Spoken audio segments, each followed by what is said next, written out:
The holiday season is upon us, and with that comes a ton of stress.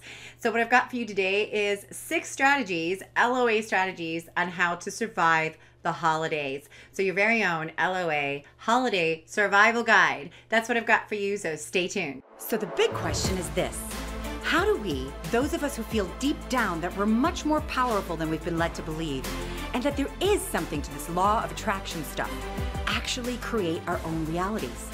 What's the process of simply stepping into the reality of our choice?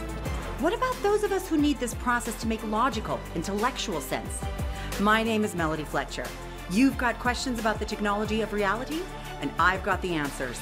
Welcome to my channel, where the law of attraction finally makes some freaking sense. Hey guys, it's Melody Fletcher here, and I've got 6 strategies to help you overcome the holidays or help you survive the holidays. This can be a very stressful time of year, what with family coming in, which means that we're going to be triggered in ways that that we're not normally triggered. Maybe these are things that only our family members can bring out in us that nobody else does, which is infinitely valuable, but also infinitely frustrating and annoying. So here are my 6 strategies for helping you to survive the holidays. So the first strategy is really to understand that you're going to be triggered. You are going to be triggered. You're getting together with your family, and even if everything goes super smooth, there's going to be 1 or 2 things, possibly a lot more, that are going to trigger you. Maybe in a big way, maybe in a very subtle way, depending on how much you've cleaned up. But your family always has a way of getting to those little corners, pushing those buttons that you didn't even know that you had, and in a way that other people can't. So you have to accept the fact that you're going to get triggered. Now, what helps a lot is if you know how to work with those triggers, when you know how to work with your energy, when you're able to then actually put a pin in it, take a look at it, and get the benefit from figuring out what was actually being triggered within you. Maybe your passive aggressive aunt said something to you, or the grandmother, or the family friend, or the kids, whatever, and that made you feel bad in some way. You want to be able to take a look at that and actually understand what it is that this was really about. Understanding the trigger is just a representation. It's not really about the person that said something. It's not even really about what they said. It's what it caused you to have a reaction to. That's the real trigger. What are you really reacting to? And that requires a little bit of soul searching, a little bit of sitting with it. And of course, all of the techniques that I teach and how to actually shift that energy so that you can get the benefit from those triggers. But even if you don't, if you just acknowledge the fact that this isn't really about them, and it's not really about your relationship with them, it's about what that moment is invoking in you, and you just ask yourself when you have a quiet moment, you feel into the feeling that you really felt, you're going to get more data, which is going to give you more clarity on what this is really about. And oftentimes that clarity can be enough to create a shift. Yeah. So understand you're going to be triggered. Don't be afraid of it. Expect it to a certain degree, and don't fall apart because of it. Yeah. Understand that it's a representation of something deeper. This is how you take responsibility, not blame, responsibility for your own energy during the holidays. And if you can do that, you are going to survive, not just survive it, but actually thrive during the holidays. So the second tip I have for you is to pre-pave the experience. Yeah. And what that means, pre-paving, means that you take some time before you go over to your, family's house, or before they come to your house, whatever the situation is, and really spend some time thinking about it in a positive way. See it going well. Because what you're almost certainly doing, especially if you're feeling a sense of dread of any kind about the holidays, is you are picturing it happening, but you're picturing it happening in a negative way. And you might not be conscious of that. You might not be doing that on purpose at all. You're probably not doing it on purpose. Why would you? Yeah. But you might not even be conscious of it. But if you're feeling that dread, that's letting you know that you are focusing on your future in a way that is negative. You're seeing it going badly. Oh, I bet that person's going to do that again. And Auntie whatever isn't going to bring the pie. And they're going to say this, and they're going to attack each other. And you're already pre-paving that experience. You're locking yourself into a reality that's not going to go well. And what you want to do is choose a reality that does go well. So give yourself some time before you go in and actually see it going well and feel it going well. And of course, if in the course of doing that, you start to notice that you can't seem to see it going well, then that's something that you need to address. Like, why not? What's the problem? Yeah. So take some time beforehand. This is such a simple and easy thing to do, and most people skip this step, and it's so important, and it's so helpful, and it's so effective.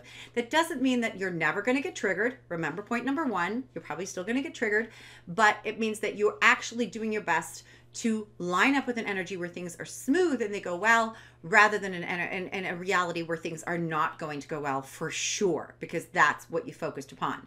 Yeah, so take a little bit of time before you go into that environment with your family and see it going really well, until you ideally get to a place where you're actually looking forward to it because you're seeing it going so well that now you're excited, and that's when you know you've got it.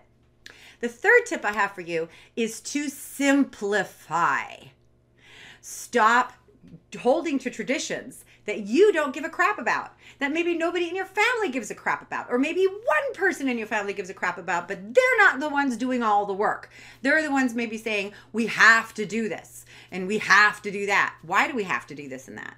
Yeah, you can question it. I've gotten rid of tons of holiday traditions that were really well steeped in my family because we just kind of realized they didn't make any sense to us anymore. We didn't really care about them and just created a ton of work. So if you can stop doing those things, maybe family tradition, maybe some religious traditions that you don't really hold to anymore. Yeah. Maybe just some things that you decided that you have to do. Yeah. Because, well, that's just what you have to do at the holidays. Like, for example, if I invite people over to my house, I have to clean every last bit of that house, even the things that no one's going to see, because otherwise it's not acceptable. If you have that belief, maybe think about like letting that shit go and doing what's absolutely necessary so that you feel comfortable, but maybe not making, you know, the attic has to be clean, even though no one's going to go up there, a prerequisite to being able to allow people into your house and feel comfortable about it. Take a look at these things. What are you doing that you don't want to do? Stop doing the shit that you don't want to do. Boil it down to the things that are truly important to you and your family and just do that. You'll have a much easier time. You'll have a much less stressful time, which means that it's also going to be a lot easier for you to be calm and happy and a happy, shiny puppy during the holiday season. Number 4 is, this goes along with number 1, notice when you're not feeling good. Yeah? Notice when something doesn't make you feel good and don't just put up with it. Now, that doesn't necessarily mean scream down your family member. It means you have to take a moment to sit with it and go, you know, into it and realize what is it about, and then react to it in a way that is appropriate. And we'll talk about that in step number 5.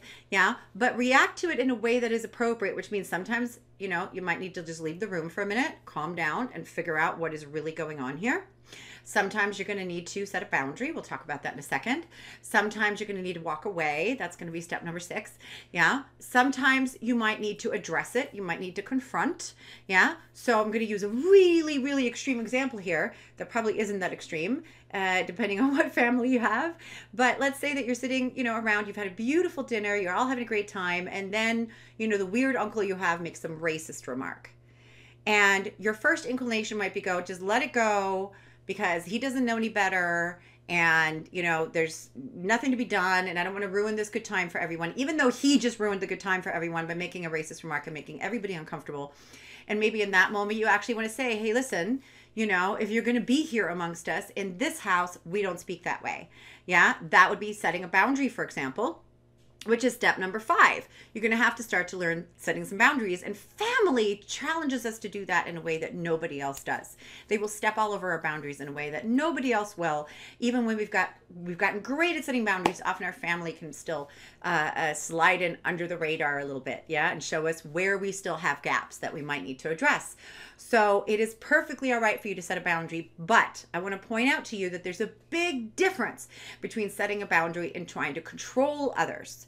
And often we swap into control, which, like with the racist uncle, you don't want to start talking to him about how racist he is and how he shouldn't have those views, because quite frankly, that's going to end up in a fight, and you're just trying to change his mind, which you're not going to do from that point of view anyway.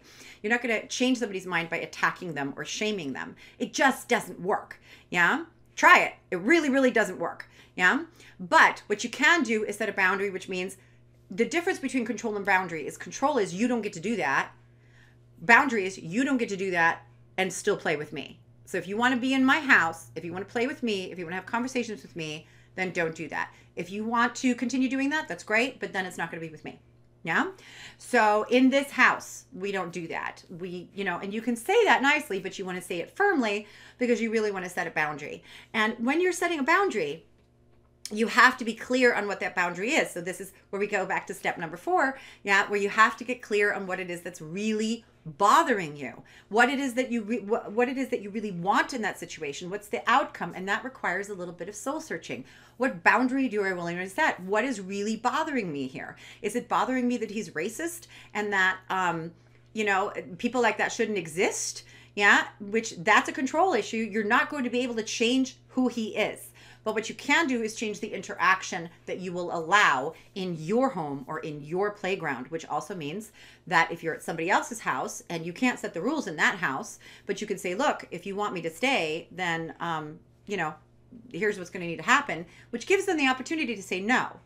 Yeah. But it also means that if somebody doesn't want to respect your boundary and you're in a situation where, you've come to an impasse, then you can walk away.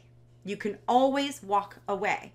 If you're in your own home, you can go to the next room. You can walk around the block. You can walk away from that situation. If you're being triggered and you don't know how to react and you don't know what's going on and you feel the chaos of that, walk away for a few minutes. Yeah. Take yourself away from the situation, get a breather, take a beat, and kind of listen to what's really going on, or put a pin in it and say, I will deal with this later because right now is not convenient for me. That's okay too. Yeah. You can mentally walk away. You can check out, or you can physically walk away. If you're at someone's house, do not put convention or politeness above how you feel. Just walk away from that person. Walk away from that situation. Even if you don't walk away from them forever, in that moment, you walk away. Give yourself permission to always make that an option if it really comes down to it, where you just can't seem to do this and you're really uncomfortable, rather than holding yourself in a position where you're really uncomfortable. Yeah, take care of yourself and walk away so that you can at least feel a bit better. Yeah. But always remember that if you pre-pave your experience beforehand, you're going to iron out a lot of things. If you understand the value of a trigger, you're not going to be personally offended by having been triggered. So it's going to be a lot easier to deal with. If you take a moment to just step away and figure out what's really going on, then you can set the boundary that you really want to set. If you're not already forcing yourself to do a bunch of stuff that you don't really want to do, you're also not going to be as resentful to begin with, which means it's not going to be as easy to trigger you. Yeah, and it's going to be much easier for you to have a good time. And if it really isn't possible, or if somebody's being a real dick and you just don't want to put up with it, you can always walk away. Yeah, if you can't make yourself feel good in the moment, walk away until you can. Yeah.